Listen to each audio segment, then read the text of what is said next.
proclamação do Evangelho de Jesus Cristo segundo João. Aleluia. Glória ao Senhor. Aleluia.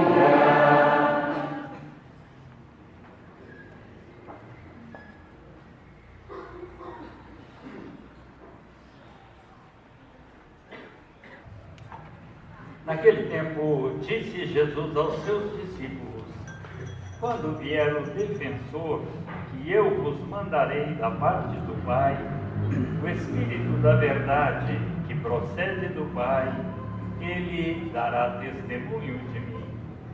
E vós também dareis testemunho, porque estáis comigo desde o começo. Eu vos disse estas coisas, para que a vossa fé não seja abalada. Expulsar-vos-ão das sinagogas, e virá a hora em que aquele que vos matar julgará estar prestando culto a Deus. Agirão assim, porque não conheceram o Pai nem a mim. Eu vos digo isto, para que vos lembreis de que eu o disse quando chegar a hora. Palavra da salvação, aleluia. Glória ao Senhor, aleluia.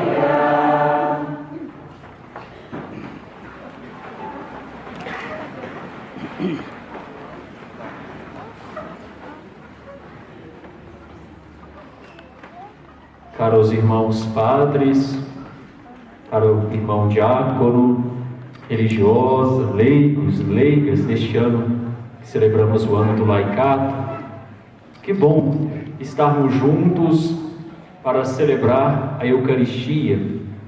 Melhor ainda quando isso acontece dentro de um jubileu, dentro de uma festa do padroeiro, da padroeira da paróquia, aqui a paróquia de Nossa Senhora de Fátima.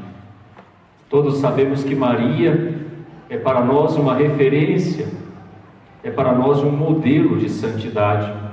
E não só um modelo de santidade, mas Maria é também a mãe que intercede por cada um de nós no nosso caminho para nos ajudar a nos encontrarmos com seu Filho. Sempre que pensamos em Maria, somos como que motivados, interpelados a, com Maria, irmos ao encontro de seu Filho. Afinal, é ela mesma quem, lá nas bodas de Caná, disse aos servos: fazei tudo o que ele vos disser. Portanto, quando nós nos unimos para celebrar nossa devoção filial a Nossa Senhora de Fátima, a nossa mãe, nós devemos nos recordar que ela está nos convidando a fazer tudo o que o seu Filho nos disser. E talvez por causa disso, a paróquia, a equipe de liturgia, junto dos padres que aqui atuam, resolveram definir alguns temas para cada dia. Um tema para cada dia da novena preparatória para a grande festa, que vão exatamente nessa perspectiva de nos ajudar a escutar a voz de Jesus. É muito bonito pensar isso. Vamos ao encontro de Maria para ouvir a voz de seu Filho.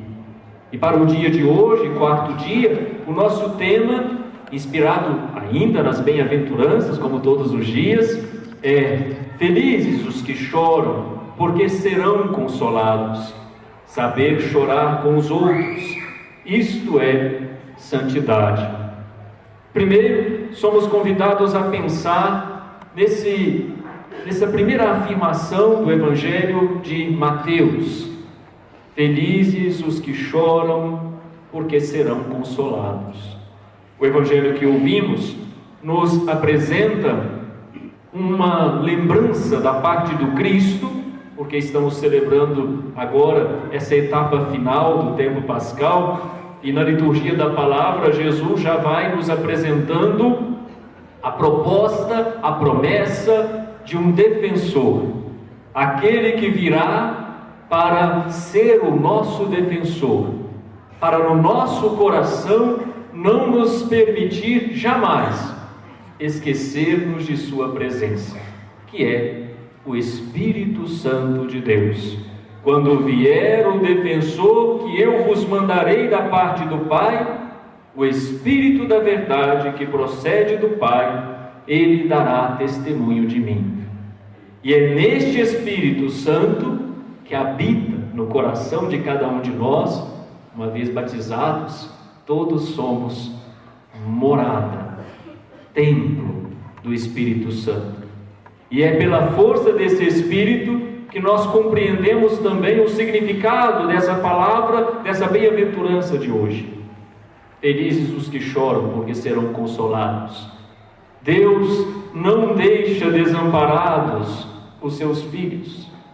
Deus não deixa perdidos pelo caminho aqueles que a Ele se confiam. Como aquela palavra da carta de Paulo aos Romanos: tudo concorre para o bem daqueles que amam a Deus. Quando passamos por um sofrimento, quando enfrentamos uma dificuldade na nossa vida, na nossa história, felizes os que choram, porque serão consolados. Ou seja, não perder de vista a esperança. Todos nós passamos por dificuldades. Todos nós podemos enfrentar os desafios próprios dessa vida, uma enfermidade, uma perseguição, quem sabe alguma má interpretação de nossa atitude, de nossa ação da parte dos outros. Entretanto, meus irmãos e irmãs, nós não podemos perder de vista a esperança em Jesus Cristo. Aquele que soube passar por todo o sofrimento, por toda a tribulação, sempre com o olhar fixo no Pai. Aquele que soube enfrentar todas as tribulações, todas as perseguições, para nos oferecer a salvação, sem perder de vista a sua causa última, que era o amor do Pai e a salvação da humanidade, o reino de Deus, a implantação do reino de Deus entre nós. É Ele mesmo, portanto, a referência para nós da vivência no nosso cotidiano, da esperança. Felizes os que choram, porque serão consolados. Quando nós nos alimentamos dessa esperança na presença de Deus na nossa vida, na nossa história, quando nós nos alimentamos desse sentido da vida, que é o próprio Jesus Cristo, meu irmão e minha irmã, nós mesmos podemos nos tornar na vida dos nossos irmãos instrumentos de manifestação desse amor de Deus. Por isso, aquele que sabe chorar com os que choram, vive verdadeira santidade. Aquele que sabe ser próximo de quem está sofrendo, vive verdadeira santidade. Aquele que sabe acolher quem está perdido, vive verdadeira santidade.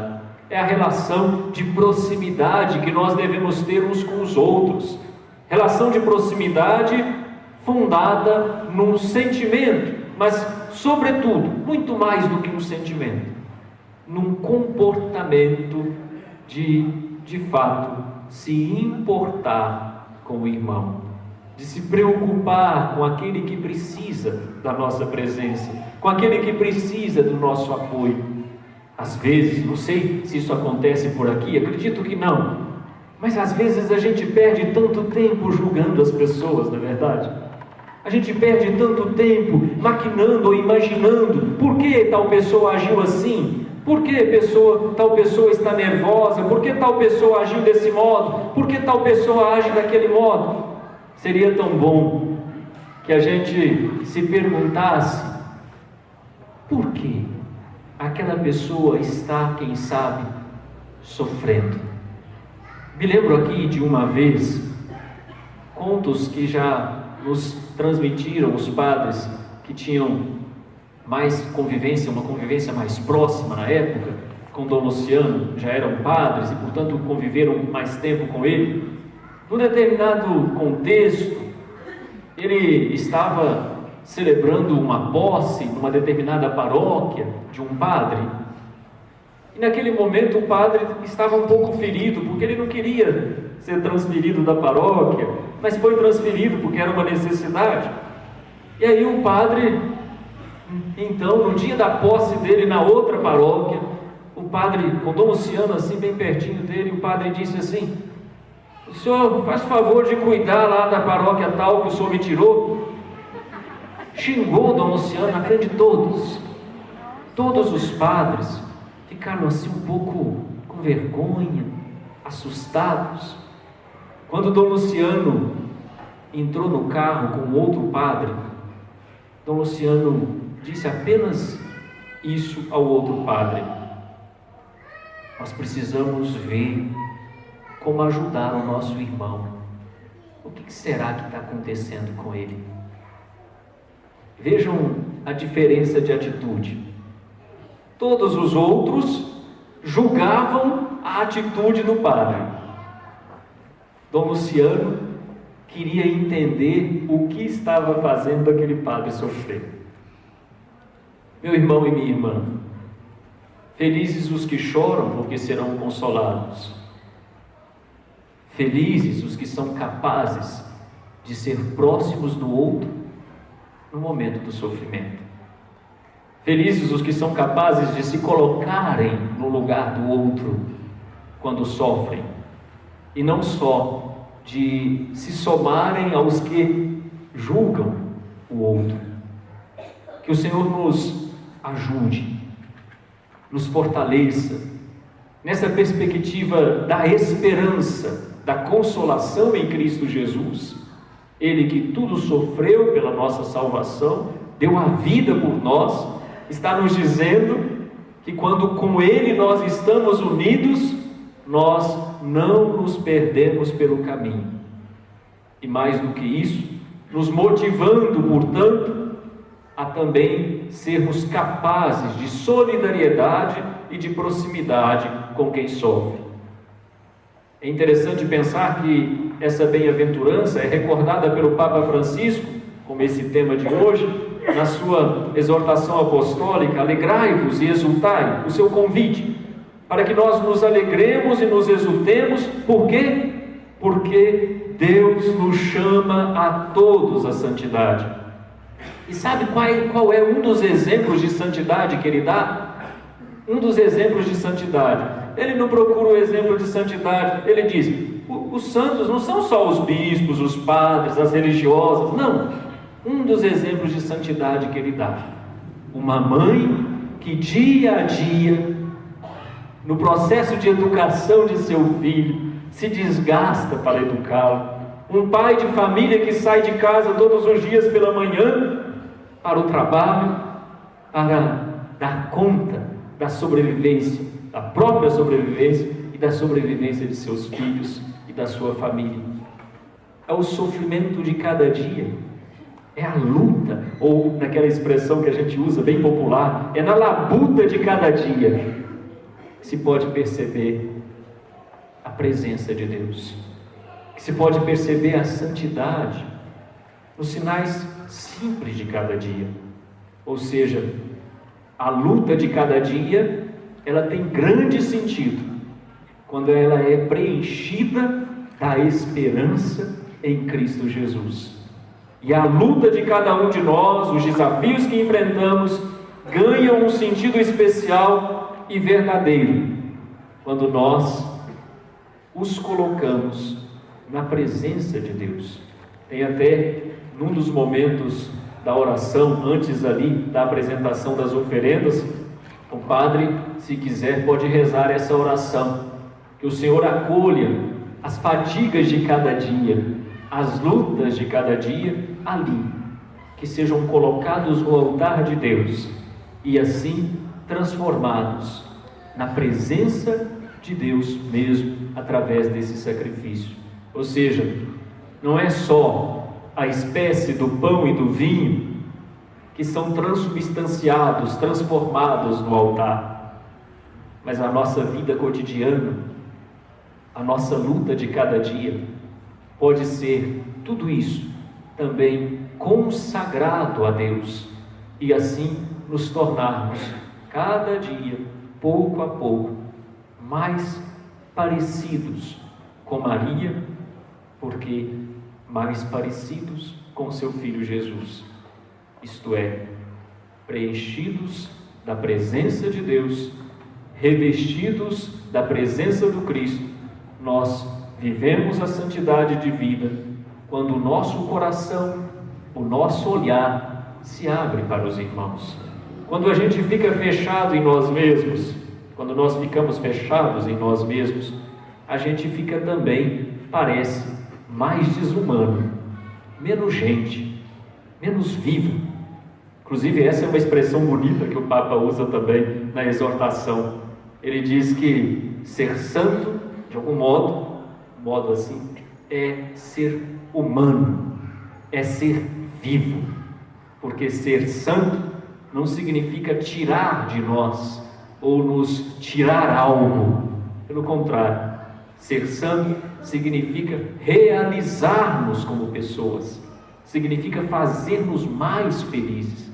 Mas seremos felizes sempre se experimentamos o amor de Deus, como Lídia, acolhendo a palavra do Senhor através dos apóstolos, dos discípulos. Ela se alegrou tanto que ela disse: olha, se vocês me consideram uma fiel do Senhor, vocês têm que ficar na minha casa. Colocou os apóstolos numa situação bem difícil, né? Porque se eles não ficassem na casa dela, ela poderia interpretar que eles não a consideravam fiel do Senhor. Alguém que escutou a palavra, o coração se aqueceu. Era uma comerciante lá de Tiatira, uma comerciante de púrpura, que ao ouvir a palavra de Deus, sentiu-se tão contagiada com essa palavra, que achou que não podia lhe restar outra alternativa, senão manter-se ainda mais próxima dos discípulos de Deus, e mais ainda, seria ela mesma a acolhê-los na sua casa. Que assim seja entre nós. Ao acolher a palavra de Deus, nós também possamos nos abrir para acolher os irmãos, aprendendo e crescendo nessa capacidade de compaixão com quem sofre. Assim, estaremos nos inspirando, sem dúvida, no exemplo de Maria, que depois de receber a palavra de Deus, o anúncio do anjo Gabriel, não ficou parada olhando para o espelho. Pelo contrário, saiu apressadamente para se colocar a serviço de sua prima Isabel. Essa é a atitude que Deus espera de nós. Ao ouvir a palavra, ao fazer a experiência do amor de Cristo na nossa própria história, sair ao encontro do irmão que sofre, com ele, se necessário, chorar, para mostrar a ele a esperança e a possibilidade de glorificar a própria história e a própria vida. Amém.